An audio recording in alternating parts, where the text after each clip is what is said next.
Sua presença dos irmãos é sempre motivo de privilégio, motivo de alegria e de regozijo em Deus.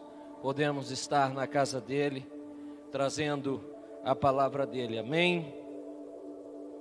Nesta noite, queremos continuar falando um pouco sobre aquilo que Deus tem dado, sobre o profético, sobre aquilo que Deus quer mover em sua casa.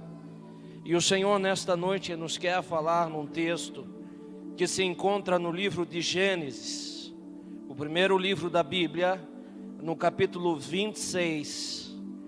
E nós vamos ler a partir do versículo 12, amém? Gênesis, capítulo 26. E nós vamos ler a partir do versículo 12, ok?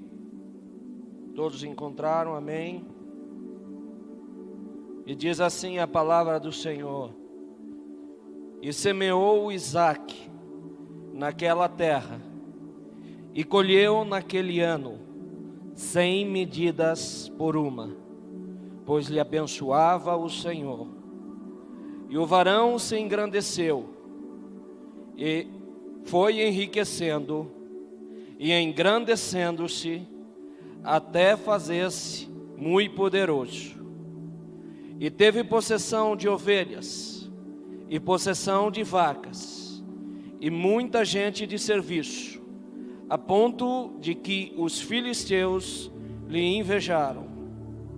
E todos os poços que os servos de Abraão, seu pai, tinham aberto em seus dias, os filisteus os entulharam e encheram de terra.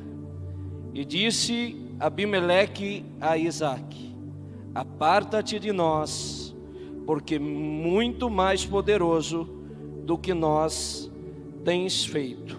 Amém? Vamos orar? Pai, esta é a tua palavra, Senhor, e nós com muito temor nos colocamos aqui, Senhor, porque sabemos que cada vida que está aqui colocada é uma vida singular, ó Pai, desde as crianças até os adultos, Senhor. Pai, sabemos, Senhor, que de nós não temos o alimento, mas aquele, Senhor, que é dono, Senhor, da criação, aquele que formou cada um, Senhor, tem, Senhor, a palavra viva. E nesta noite, Senhor, pedimos que a tua palavra venha a falar conosco, Senhor, transformar os nossos corações, transformar as nossas medidas, Senhor, as nossas intenções, ó Pai. Fala conosco debaixo da tua autoridade nesta noite, Senhor. Que o teu profético se manifeste aqui, Senhor. Domina, Senhor, sobre todas as mentes, sobre todos os corações. Faz o teu querer nesta noite. É o que nós te pedimos, em nome de Jesus. Amém? Vamos compreender um pouco mais dessa história que estamos falando. Pastor, por que tocar nesse assunto e o que de fato se trata esse assunto? Para aqueles que já nos acompanham ou para aqueles que estão chegando, Deus tem nos dado algumas visões, em algumas oportunidades para mim, em algumas oportunidades para minha esposa, em algumas oportunidades para outros profetas, onde Deus quer direcionar a sua casa. Muito mais do que nós como pastor, Deus quer ser o pastor da sua igreja. E o Senhor tem falado ultimamente, principalmente nesses dias, a respeito de um tempo que estamos chegando.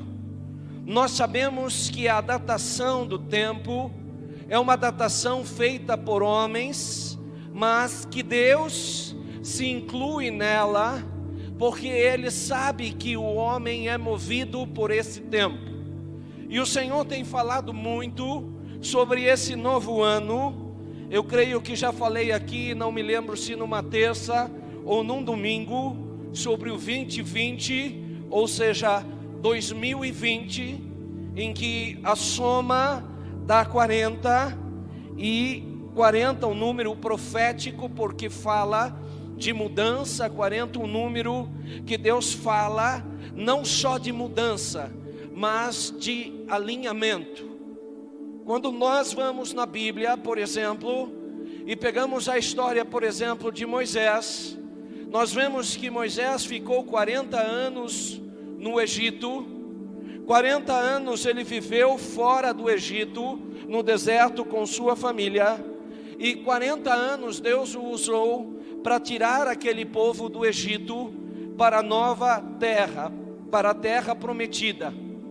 Quando nós vamos em outros textos, como também sobre a história dos reis de Israel, nós descobrimos que Saul governou 40 anos, descobrimos que Davi governou 40 anos, e descobrimos que Salomão também governou 40 anos. Quando nós vamos estudar a Arca de Noé, nós vamos descobrir que o tempo determinado em que ela foi construída são 120 anos, que são 3 sequências de 40. Ou seja, o número 40, biblicamente, ele é muito representativo. E não quero que vocês façam disso um misticismo. Não estamos aqui brincando com a numerologia do mundo, porque nós sabemos que o mundo perverte aquilo que Deus tem, mas estamos falando de algo significativo, que Deus tem falado ao nosso tempo, e Deus tem falado sobre um ano em que Ele vai determinar mudanças, não só na igreja, no coletivo, mas na vida pessoal de muitos dos seus. A questão é qual a mudança que nós estamos esperando em Deus e o que temos feito para que ela aconteça. A Bíblia diz que quando Davi vai reinar, ele vai reinar porque Saul deixa de ser rei. Quando Salomão vai reinar, ele vai reinar porque Davi deixa de ser rei. Ou seja, enquanto alguns são levantados, outros são apartados. Mas pastor, eu creio que é tempo de todos nós sermos levantados. Sim, esse é o desejo do Senhor. Mas para que isso ocorra, Ele quer trazer uma palavra de direção para as nossas vidas, para que a gente possa analisar aonde estamos e o que temos feito para que tudo isso ocorra. Pastor, espera aí, não é Deus quem faz? Realmente é Deus quem faz. Sem a mão de Deus não podemos fazer nada. Mas a palavra em Gálatas é muito claro: aquilo que o homem semear, ele vai colher. E muita gente pega esse texto e diz assim: pastor, ali naquele texto ele está dando uma repreensão naquele povo, ele está falando de uma maneira dura com aquele povo. Mas perceba que dentro desse versículo existe uma lei espiritual, que ainda que Deus sendo o comandante de todas as coisas, ainda que Deus tendo promessa para a nossa vida, nós precisamos semear para colher. A semente Ele nos dá na mão, mas o que vamos fazer com a semente, aí cabe a nós. E então o Senhor vai nos trazer um texto, que é um texto que trata da vida de Isaac. Pastor, quem é Isaac? Isaac é um dos patriarcas de Israel, do povo judeu. Nós conhecemos Abraão e sabemos que Abraão teve Isaac, e depois de Isaac ele teve Jacó. E é interessante como Deus marcou esses homens, a ponto de, em alguns episódios, quando Deus deseja falar com o seu povo, Ele se apresenta como Deus de Abraão, Isaac e Jacó. Pastor, por quê? Porque na vida de Abraão, na vida de Isaque e na vida de Jacó, ele determinou leis espirituais. E a vida deles nos representam naquilo que o Senhor quer operar em nós. Então, quando nós vamos estudar a vida desses homens, Deus na realidade está dizendo para nós: olha, eu estou dando a dica, eu estou dando a direção para que vocês entendam o mundo espiritual e que ele se move de uma forma, e para que você se mova também, é preciso você estar alinhado com esse mundo espiritual. E pastor, que situação é essa? A Bíblia diz no capítulo 26, que houve fome na terra. Pastor, era a primeira fome? Não era a primeira fome. Curiosamente, na vida do pai de Isaque, já tinha havido um período na terra de fome. E entenda as coisas espirituais. Veja que estamos falando de gerações: Abraão, Isaque e Jacó. Estamos falando de uma continuidade. E iniciei esse culto dizendo que o 40 representa exatamente a geração, a continuidade. Mas perceba como as histórias parecem que tendem a se repetir. A Bíblia diz que havia fome, como na época de Abraão. E qual é o porém? Na época de Abraão, Abraão resolve sair da sua terra e ir para onde, pastor? Lá para o Egito. E lá no Egito, Abraão se vê em situações que Deus não tinha determinado para a vida dele, mas por causa da escolha de Abraão de ir para o Egito, ele se vê numa situação do seguinte: ele tinha uma mulher muito bela, uma mulher formosa, e naquela época era costume dos faraós, ao olhar uma mulher formosa, atrair aquela mulher para o seu grupo de mulheres.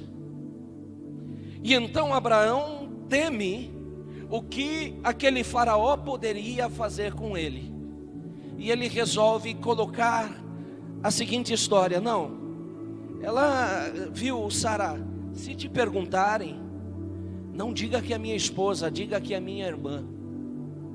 Mas, resumindo a história, Deus modifica toda uma estrutura para salvar o casamento de Sara e Abraão. E curiosamente a história se repete, porque era um tempo de fome, e Isaque resolve descer. Descer para onde, pastor? Para Gerar. E aonde que é Gerar, ou como dizem os judeus, Gerar?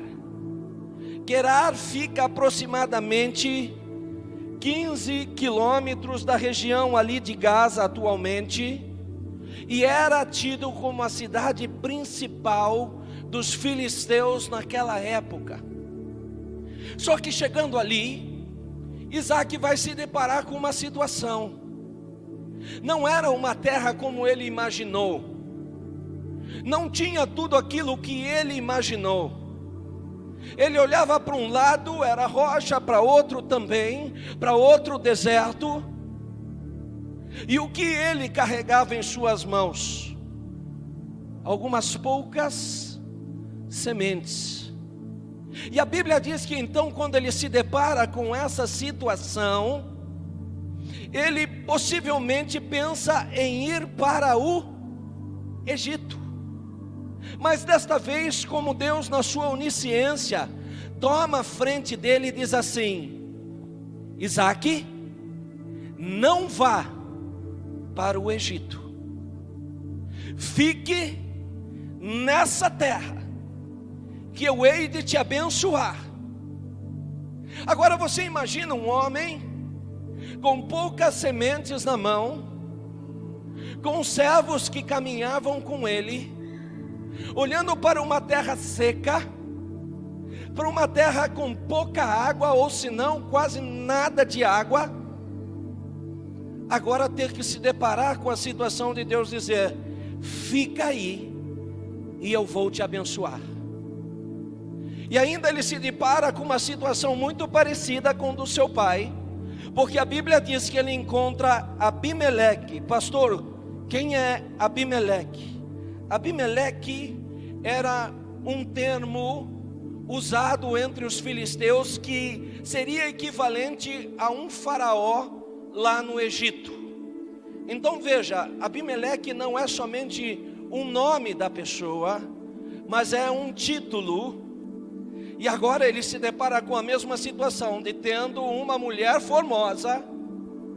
Ele chega para ela e repete a mesma história do pai: olha, minha esposa, você é formosa, e pode ser que esse homem deseje você, e ao saber que você é minha esposa, pode ser que ele decida por me matar. Então faça o seguinte: você é minha irmã se te perguntarem. E Deus novamente dá o livramento. Agora, pastor, por que contar esses detalhes? Para que você veja como a tendência natural do homem é que as histórias se repitam. Como assim, pastor? Você que hoje é pai, possivelmente já se deparou com a seguinte situação: de você cometer atos que seu pai cometia com você, e que você naquela altura, quando criança, adolescente, dizia: olha, quando eu tiver meu filho, eu vou fazer diferente. Mas curiosamente você fica adulto, você casa, você constitui família, e você descobre que você repete as histórias, às vezes até o mesmo vocabulário, o mesmo tipo de correção, você usa as mesmas frases. Mas pastor, há problema nisso? Amado, muitas vezes são bênçãos, mas há coisas que Deus quer quebrar o ciclo. Por quê, pastor?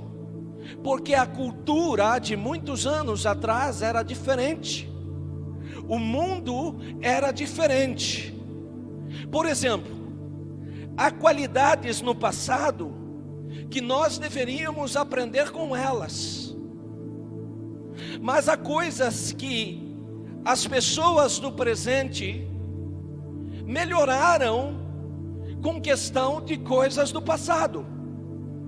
É muito comum hoje uma pessoa aí na faixa dos 60 anos, quando vai relatar um pouco da sua vivência com seus avós, ou até mesmo com seus pais, ele vai dizer: olha, eu não sei muito, porque na época era muito comum que houvesse uma separação entre adultos e crianças. Então havia os adultos numa sala e as crianças na outra, e a relação com essas crianças era um pouco mais distante. Mas hoje há uma proximidade maior, então isso foi um ganho.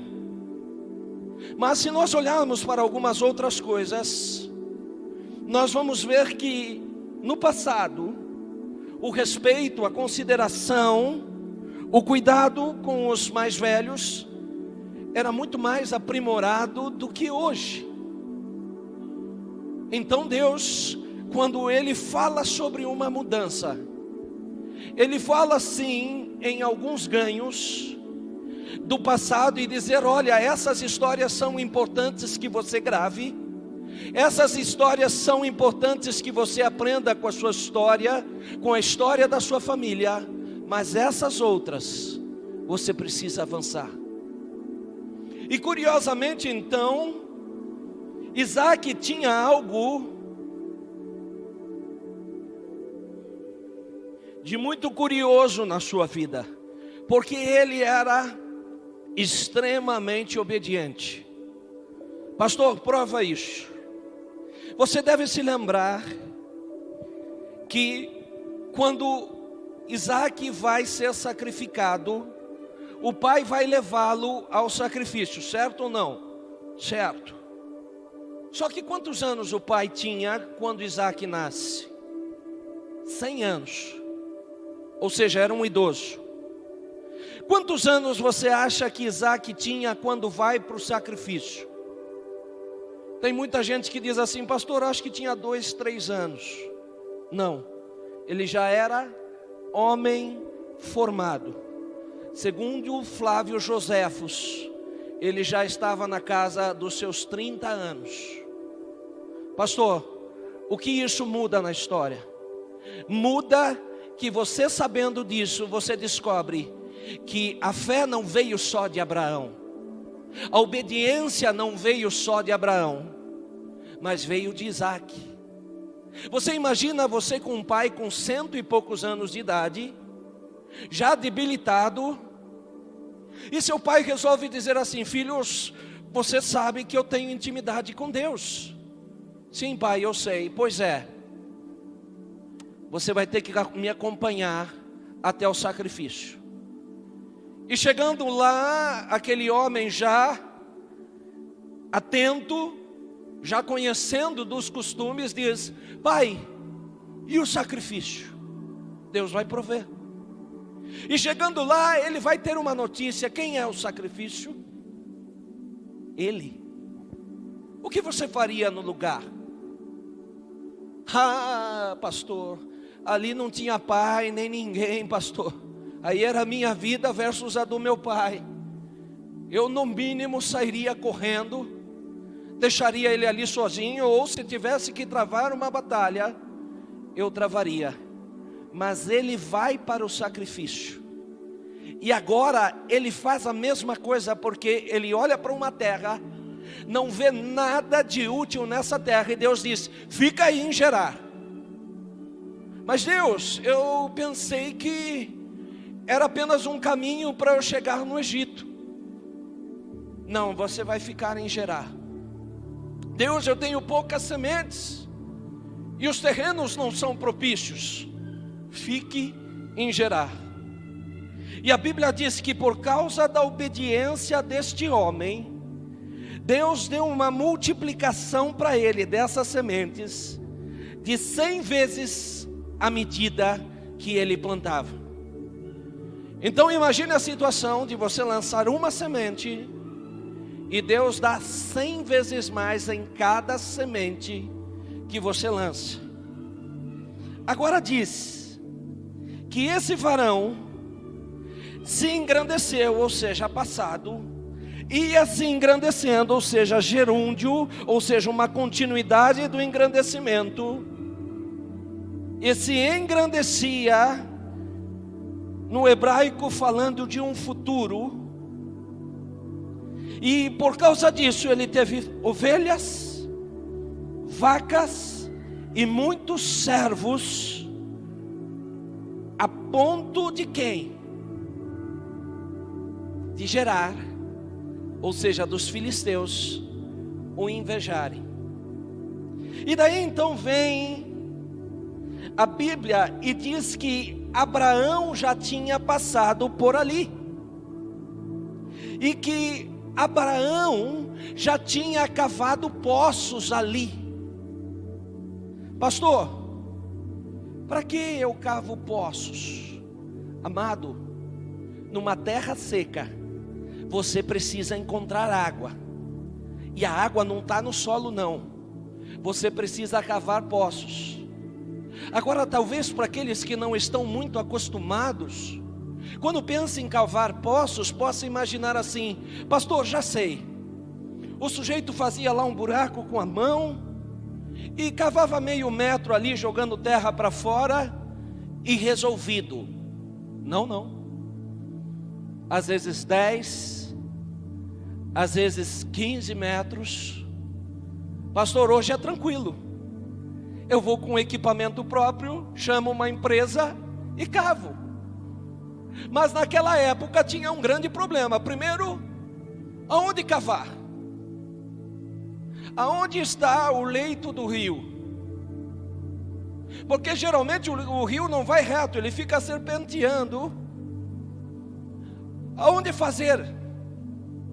E a Bíblia diz que Abraão já tinha passado por ali, e que Abraão já tinha cavado 3 poços.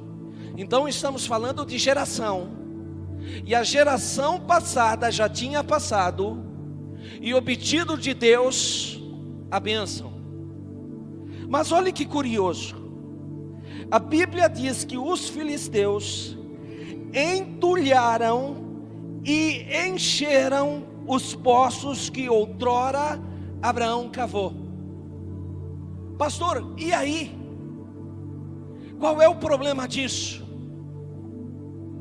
Amados, entenda o simbolismo que a Bíblia quer nos trazer de um acontecimento que aconteceu literalmente. Muitas vezes nós poderíamos dizer assim: mas pastor, por que Deus não deixou os poços de Abraão abertos? Será que Deus, na sua onisciência, não sabia que um dia o filho de Abraão iria para lá? E nós, como homens, muitas vezes gostamos da expressão que nós conhecemos como herança. Que bom, meu pai trabalhou e deixou para mim um carro. Meu pai trabalhou e deixou para mim uma casa. Meu pai trabalhou e deixou para mim uma empresa. Mas no mundo espiritual, por mais que seu pai terreno, ou até aquilo que dizemos como pai espiritual, no sentido de talvez um líder, um pastor, tenha cavado, entenda que você terá que aprender a cavar poços também. Lembra a nossa conversa do início? Aquilo que semear, vai colher. Não diz aquilo que seu pai semeou, você vai colher.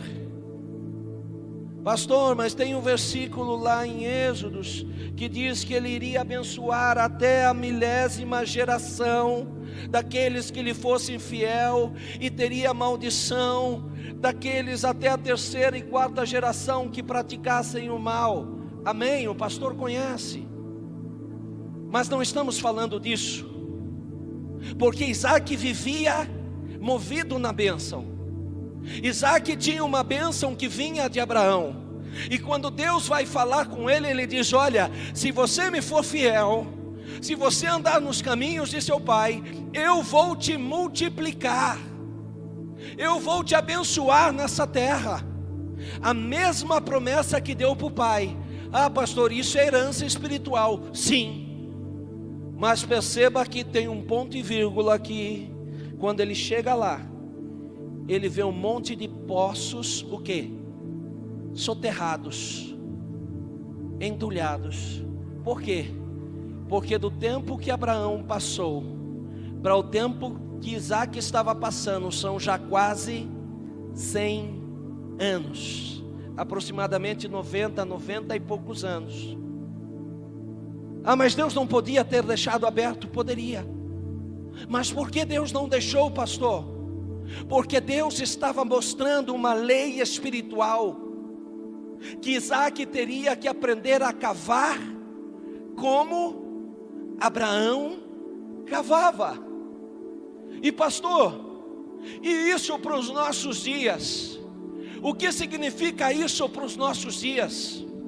Nós temos uma tendência natural de às vezes vivemos um tempo em Deus, ou às vezes a nossa igreja, ou às vezes os nossos familiares, e nós dizemos: ah, agora eu estou abençoado.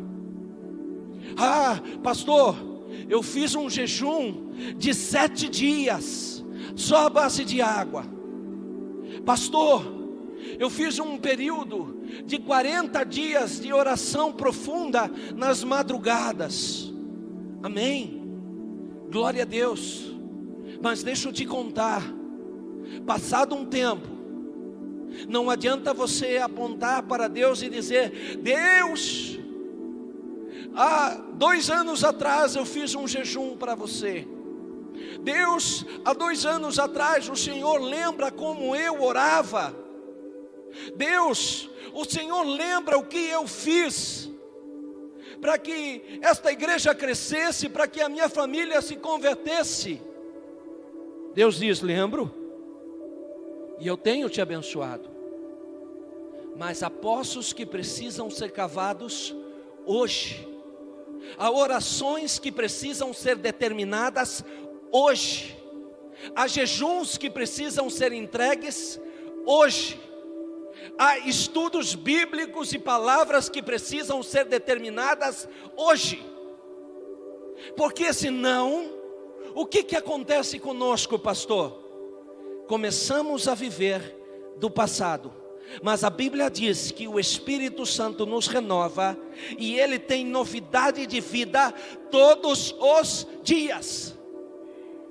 Mas qual é a tendência do homem, pastor? A tendência do homem é fazer como na época de Moisés.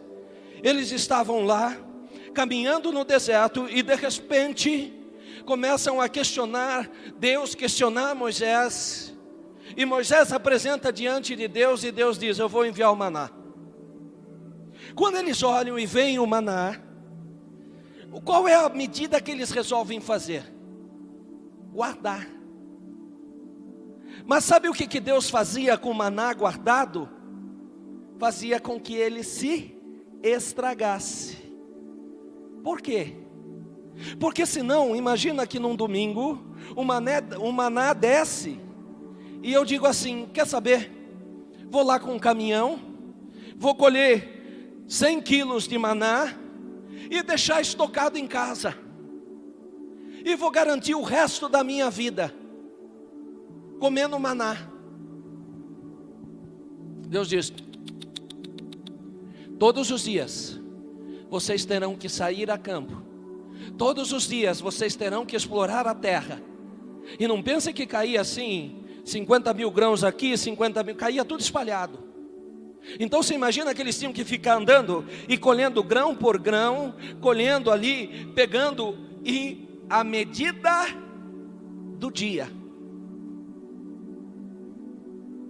E sabe o que Deus diz a respeito disso? Isso é como uma oração em nossas vidas. E às vezes dizemos: Deus, eu quero ser essa geração que muda a história. Deus, eu quero ser essa igreja que muda a história. Deus, eu quero ser essa igreja do avivamento. E Deus tem falado de um avivamento que não está muito longe, não. Mas o fator é em que lado nós estaremos do avivamento. Porque quando nós vamos estudar a história do avivamento, vemos que Deus vem com a bênção, mas Ele vem com a justiça. Como assim, pastor? Ele passa o olho e diz assim: deixa eu ver como é que está o poço dessa pessoa. Opa, está entulhado, então não posso usar, então não posso dar água do meu espírito, então não posso multiplicar 100 vezes mais, então não posso fazer aquilo que eu tinha prometido para ele. Não porque eu não sou um Deus de palavra, mas porque eu sou de palavra, e a minha palavra diz que aquilo que o homem semear, também ceifará. Então Deus não pode extrapolar a medida a qual nós entregamos a Ele. Se eu entrego um saco de sementes, vou ter quanto de volta? Um saco. A palavra de Deus diz que nos talentos, o que tinha 2 talentos entregou mais 2, e o que tinha 5 entregou mais 5. Olha aí a medida. Mas então ele vai se deparar com o quê? Com poços entulhados. E sabe o que ele faz, e o que a Bíblia diz que ele faz? Ele vai desentulhar cada um desses poços de seus pais, de seu pai. Então ele desentulha aqueles poços, e olha só o que diz o versículo 18: e tornou Isaque a abrir os poços de água que tinham sido cavados nos dias de Abraão seu pai, e que os filisteus tinham entulhado depois da morte de Abraão. É claro, Abraão estava morto. ficou vago o espaço da oração, ficou vago o espaço da consagração, ficou vago o espaço da intimidade de Deus. Agora quem vai ocupar esse espaço? Isaac. Pastor, mas e a geração que passou? Morreu, ficou vago o espaço. O espaço de Spurgeon está vago, o espaço de Finney está vago, o espaço de Whitefield está vago, o espaço de Billy Graham está vago. Há esses dias morreu um evangelista que ganhou 75 milhões de almas na África, Reinhard Bonk. 75 milhões, mas morreu. Está na glória recebendo, mas o espaço dele está vago. Quem vai orar pela África? Quem vai gemer pelas vidas que passam fome?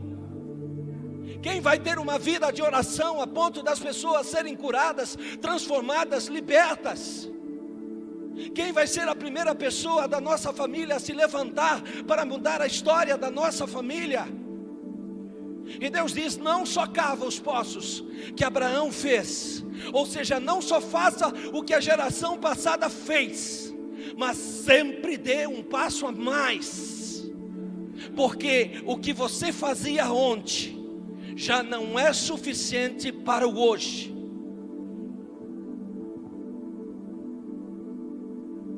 A palavra de Deus diz que então os servos de Isaac cavaram,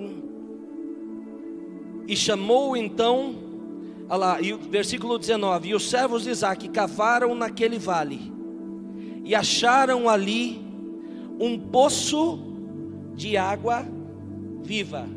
Não é mina não, é água viva, água corrente. O nível é maior. Mas sabe o que diz a palavra? E os pastores de Gerar brigaram com os pastores de Isaac, e por causa disso ele deu o nome do poço de Ezeque. Ezeque no hebraico tem um simbolismo e um significado de desafio. Pastor, eu estou cavando poços. Pastor, eu estou orando. Pastor, eu estou levando uma vida com Deus. Então tudo vai muito bem. Não, entenda que você vai passar por desafios. Entenda que vão te questionar. Entenda que você vai na contramão do mundo. Entenda que o mundo vai apontar para você e dizer muitas coisas que talvez você não gostaria de ouvir, e que talvez o sentimento do teu coração seja: poxa vida, mas eu estou fazendo o que Deus pede, e estou sofrendo desafios, estou sendo questionado. Mas diz a palavra de Deus que brigaram com ele. Então você pensa que ele ficou lá discutindo para ver quem tinha razão. Ele sai dali e abre um outro poço, e esse poço vai receber o nome de Sitna, porque novamente olharam para ele e falaram: olha, mas como pode? O cara não tem maquinário, não tem nada. Como é que ele descobre, diante de tudo isso, aonde cavar? Que Deus é esse que está com ele, que ele simplesmente diz: cava aqui e acha água, cava ali e acha água, e nós aqui, anos a fio, somos dono dessa terra, temos todo o nosso mecanismo, e não descobrimos esses poços. Eles resolvem então lutar por aquele poço. Por quê? Porque as tendências das pessoas que não têm Jesus é o quê? Querer algo pronto. Você vai lá e descobre algo, a pessoa diz: ah, mas podia ter sido eu. Então eu vou tentar burlar a situação dele, para talvez eu ficar no lugar dele. Eu vou tentar burlar a situação para tentar obter vantagem daquilo que ele se sacrificou. E Sitna, no hebraico, traz não só o significado de ódio, mas no hebraico é a mesma raiz da palavra Satanás, ou Satã, adversário. E entenda que enquanto você cava poços, e entenda que enquanto você faz a vontade do Senhor, para chegar na profundidade espiritual que Deus quer te colocar, o inimigo se levanta como um verdadeiro adversário, para te confundir, para tentar te jogar desânimo, para tentar te balançar, dizendo, não, que isso? Entrou no meu território e ainda está sendo abençoado? Veio lá da igreja dele e está entrando num território que era um território do mundo, um território que era dominado por mim, um território de seca, um território onde não havia água, onde nada dava fruto, e resolve plantar, resolve cavar, e encontra ainda leito de rio nesses lugares. Aqui não. E você pensa que Isaac desanimou? A palavra de Deus diz: e abrindo, e se apartou dali, e abriu outro poço. Mas olha que interessante o versículo 22. E não brigaram por ele, por isso chamou o seu nome Reobote, ou no hebraico Rechovote. Pastor, que lugar é esse de Reobote? Esse lugar atualmente chamado de Reobote é um lugar onde está um Instituto Weizmann em Israel, que é o maior instituto de tecnologia científico da atualidade. Aonde está? Aonde Isaac cavou. Mas pastor, por que ainda está lá? Porque ainda a bênção está naquele lugar. E o versículo 22 responde: e não brigaram por ele. Por quê? Porque agora nos tem feito alargar o Senhor, e frutificamos nessa terra. Aqueles homens que perseveram em Deus, há um momento que os nossos próprios inimigos olham para nós e diz: não adianta bater de frente.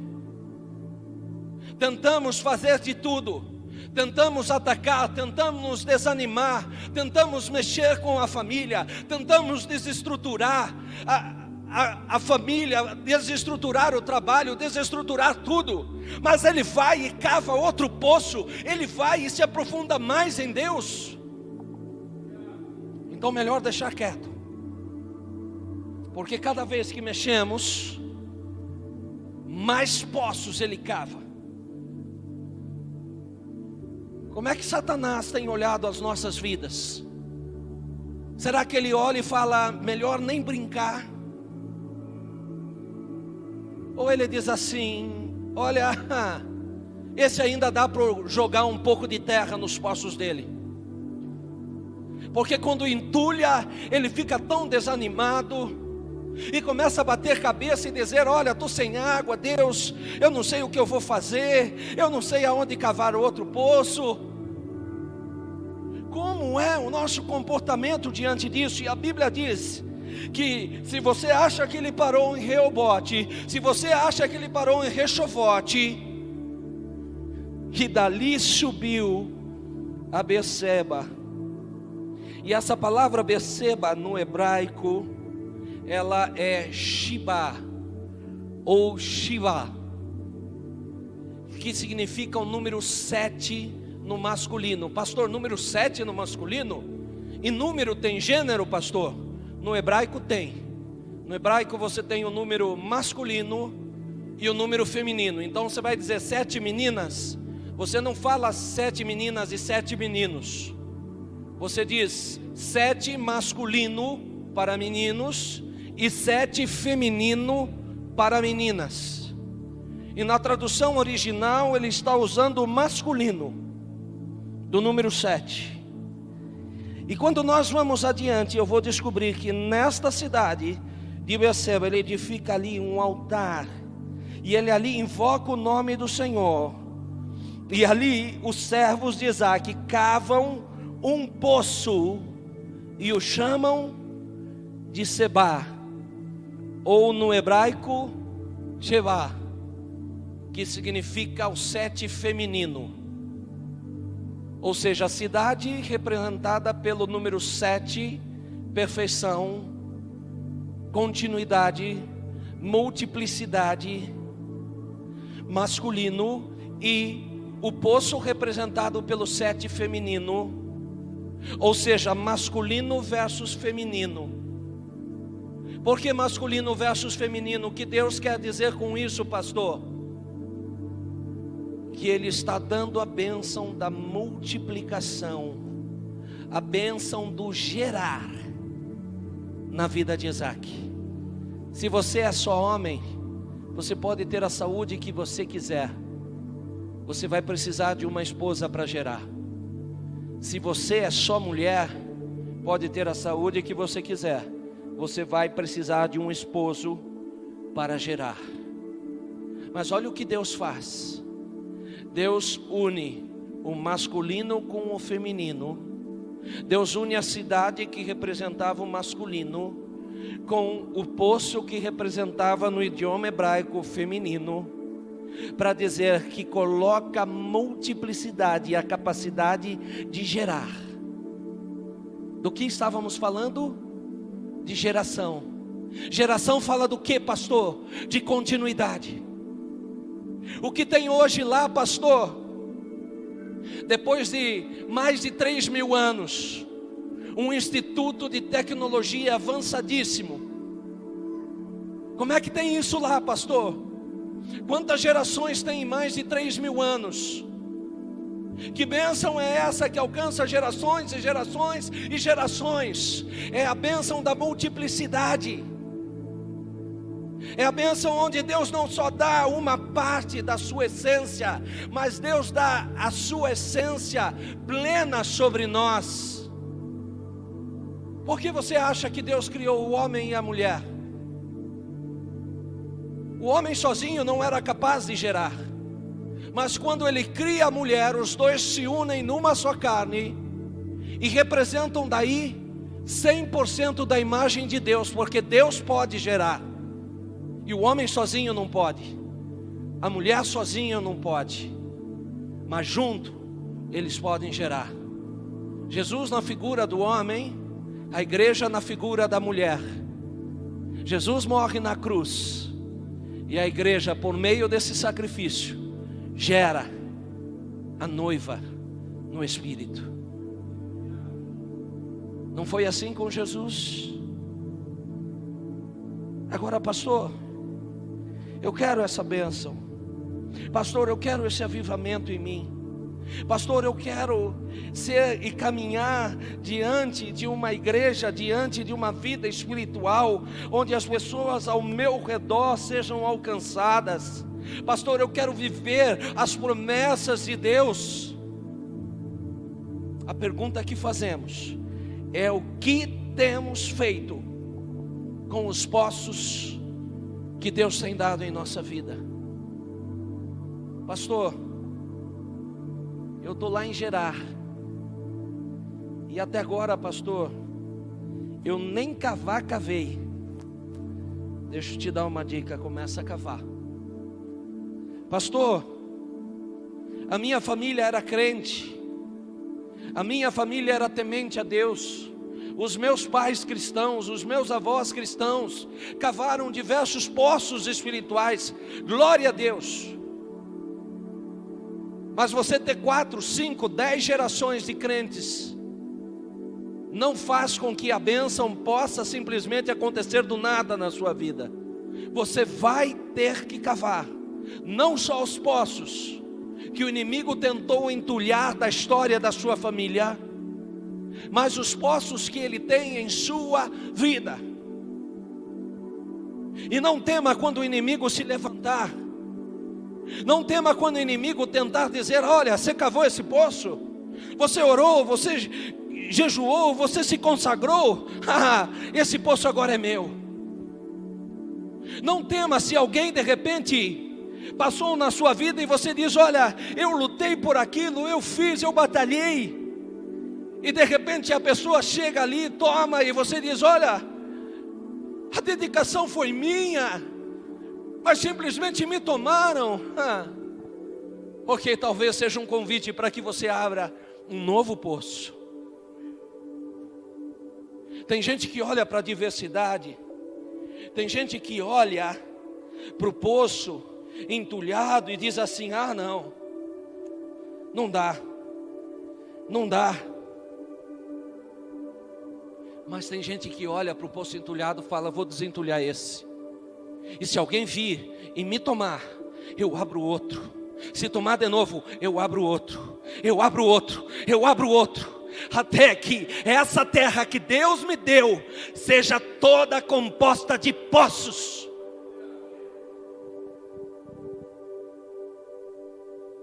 Tenho visto anos de uma geração de profetas e pastores com poços entulhados.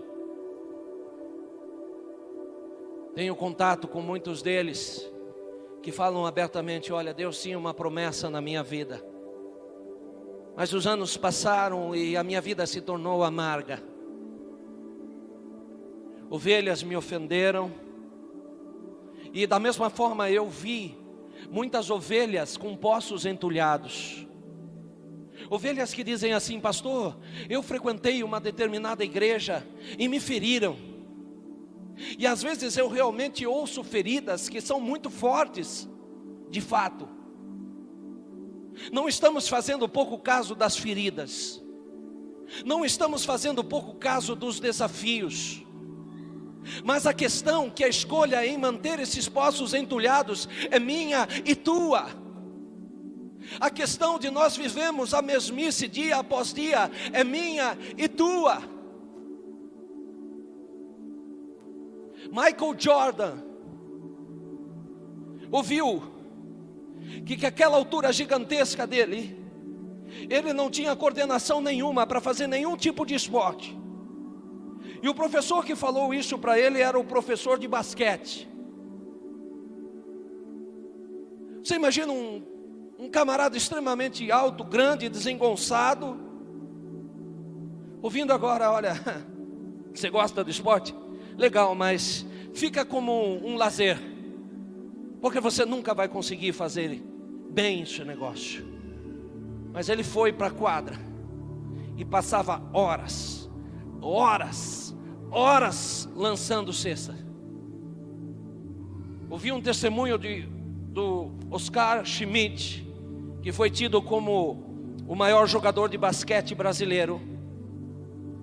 E ele dizia que após todo o treino, todos os outros jogadores iam embora, e ele voltava na quadra, e ele fazia um desafio de 20 lances de 3 pontos. E quando a meta dele era que ele tinha que acertar os 20 lances, e se ele chegasse no 19º e errasse, ele não lançava o 20º, ele começava de novo fazendo 20 lances de 3 pontos. Enquanto ele não acertasse os 20 lances em seguida, ele não saía da quadra. Em resumo, durante muito tempo ele passou horas e horas a mais do que os outros. Um homem do mundo. Pessoas do nosso cotidiano lá fora que não tem Jesus.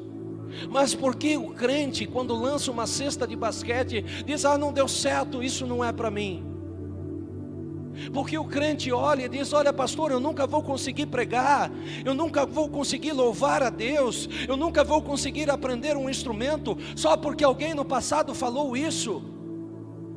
Pastor, eu nunca vou conseguir aprender matemática, porque a minha professora dizia que eu era um lerdinho em matemática. Mas você é o que as pessoas se definem, ou você é o que Deus se define? Talvez as pessoas com má formação, às vezes até sem intenção, te feriram, te colocaram dentro de uma estrutura. Mas você não precisa viver nessa estrutura. Uma vez eu ouvindo a história de um homem, ele relata que ele foi ali visitar a Índia. E chegando na Índia, haviam muitos elefantes presos a correntes. E ele diz: olha, eu não entendo, um elefante de 6, 7 toneladas, uma corrente dessa, se ele puxar, ele estoura facilmente, como é que ele está preso nela? Aquele homem diz: o segredo é o seguinte: quando ele é um filhotinho de 80 quilos, quando ele acaba de nascer, nós já lançamos a corrente. E quando ele tem 80 quilos, ele tenta sair, mas ele ainda é muito pequeno e frágil para sair. E ele não sai. E tenta uma, duas, até que ele aceita que a corrente é mais forte do que ele. E ele vai ter 6, 7 toneladas. Ele pode ser o maior de todos os elefantes, mas a corrente ainda o aprisiona. Satanás tem lançado correntes em vidas de muitos homens como nós que estamos hoje aqui, desde o dia que nascemos. Talvez a corrente sua veio de uma professora, talvez veio do seu pai, da sua mãe mesmo, que talvez na falta de sensibilidade, na falta de instrução, ou na falta até de uma experiência, de maturidade, ou até que eles reproduziram histórias que eles viveram, falaram: filho, isso não é para você. Filho, não, olha a condição do pai, olha a condição da mãe. E você aceitou isso muito tempo. Pastor, eu sou gago. Pastor, eu nunca vou conseguir ler direito. Pastor, eu nunca vou conseguir escrever direito. Pastor, eu sou muito burro para esse negócio aqui. E você fica se lançando lá embaixo, porque algum dia alguém jogou uma prisão em você. Algum dia alguém entulhou os seus poços. Mas sabe o que Deus faz? Ele diz: vai lá para Gerar. Lá em Gerar você vai encontrar os poços dos seus pais. Lá em Gerar você vai encontrar poços que seu pai, com todo o sacrifício, abriu, mas que hoje o mundo fechou. E você vai abrir de novo. E não só vai abrir de novo, mas você vai abrir novos poços espirituais. O que é difícil para você? Pastor, eu não gosto de orar. Será? Ou será que você aceitou essa mentira na sua vida como verdade? Pastor, não sei orar. Pastor, nunca me peça para orar por ninguém. Amados, um dos maiores desafios que nós temos na igreja é pedir para alguém orar. A pessoa baixa a cabeça, trava e tenta se esconder. Pastor, por favor, não faça isso comigo no culto. Não me peça para orar por ninguém, porque pastor, não sei nem o que falar. Você não precisa aceitar isso. Se Deus pode usar o pastor para orar por alguém, Ele pode usar a você. Se Deus pode usar um pastor, um profeta para curar, Ele pode usar sua vida também.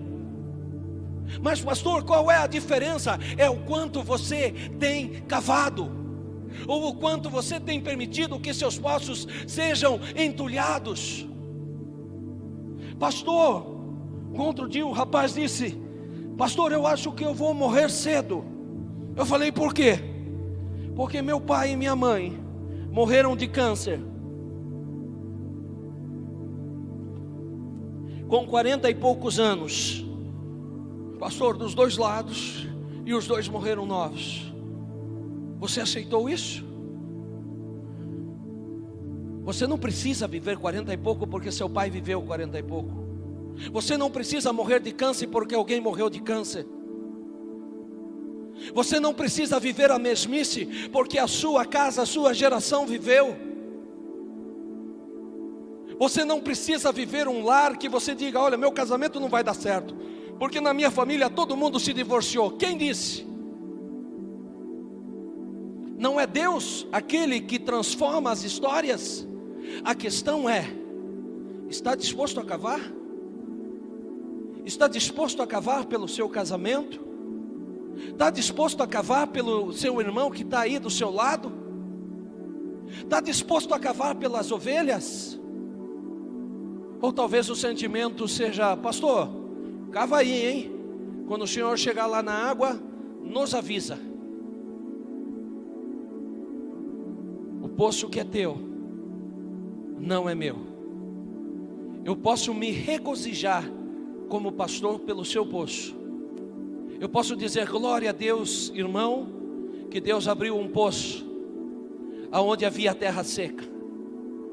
Eu posso me regozijar e dizer glória a Deus, irmão, porque estava orando para que Deus te desse entendimento e discernimento e força para cavar. Mas o cavar, só eu e você podemos cavar, e cada um o seu poço. Então nesta noite, o Senhor quer falar conosco sobre poços que estavam entulhados. E eu quero que essa noite seja uma noite de liberação sobre isso, porque o Senhor me mostrava, profeticamente falando, que muitas pessoas tinham marcas lá do passado, e essas marcas teimam em entulhar poços. A maneira como a pessoa se enxerga teima em entulhar poços na vida dela.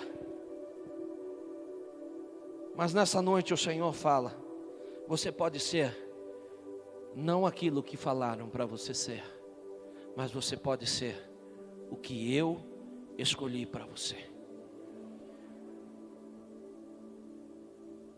Quer poços? Quer poços que gerem continuidade? Quer poços que gerações e gerações digam um dia: meu pai, meu avô, meu bisavô cavou, mas diferente daquele poço de Abraão que estava entulhado, o do Isaac permaneceu, porque Satanás olhou para ele e disse: eu não posso, porque ele sabe a identidade dele no Senhor. Eu não posso porque ele sabe que Deus fez uma escolha para ele que é diferente daquilo que eu costumo lançar sobre a cabeça dele. E nesta noite eu gostaria de convidar o louvor. E enquanto o louvor vem aqui, eu quero que você seja bem sincero. Você não vai precisar expor nenhuma pessoa, nenhuma situação. Mas talvez você se viu nessa situação, pastor. Às vezes vem uma dor, pastor, às vezes vem um desânimo, porque pastor, durante muito tempo tentei cavar, e espiritualmente, pastor, às vezes eu me sinto desanimado, porque parece que promessas vêm e nunca acontecem. Recebi muitas promessas, pastor, mas nenhuma se concretizou. E talvez anos que você olha para o seu casamento e diz: pastor, ele ainda não é aquilo que Deus falou. Talvez anos para que você olhe para a sua vida pessoal e você tenha dito: pastor, ainda não é. Mas se você quer hoje fazer uma escolha de pegar uma pá e começar a cavar os poços, eu quero orar para você, para Deus dar o discernimento e mostrar aonde estão esses poços. Tem poços que são muito profundos, que talvez você espiritualmente está dizendo: pastor, eu não sei onde ele está. E veja que eu estou falando profeticamente, porque eu sei que tem essas pessoas espiritualmente aqui, porque o Espírito de revelação nos alerta sobre isso.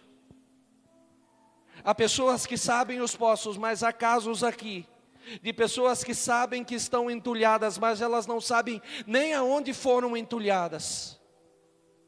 Elas não sabem nem aonde começou a dores. E há casos aqui que a dor começou às vezes lá na gestação, lá quando você era bebê, e você ainda não tinha uma consciência plena, mas o teu cérebro gravou. E eu quero te convidar a vir para frente, como um guerreiro, como Isaac. Pastor, vou ter desafios, o inimigo vai tentar lutar pelos meus poços, o adversário vai tentar me tirar meu poço. Sim, mas você pode ser vitorioso como Isaac. Deus não tem chamado uma igreja de poços entulhados.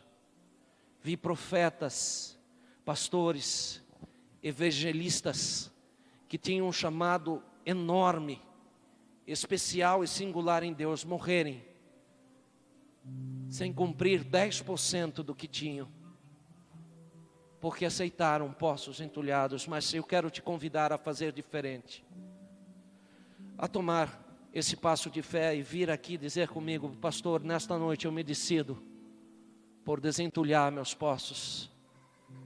Pastor, nesta noite eu me decido para que o Senhor ore pela minha vida, para Deus mostrar aonde estão meus poços entulhados. E pastor, nesta noite, que não sejam só desentulhados meus poços, mas que o Senhor me dê novos poços. Deus alargou a tenda de Isaac, Deus quer alargar a sua tenda também. Mas há algo que você só pode fazer por você. Dê um passo de frente, à frente, um passo de fé, que nós estaremos orando por você. Amém.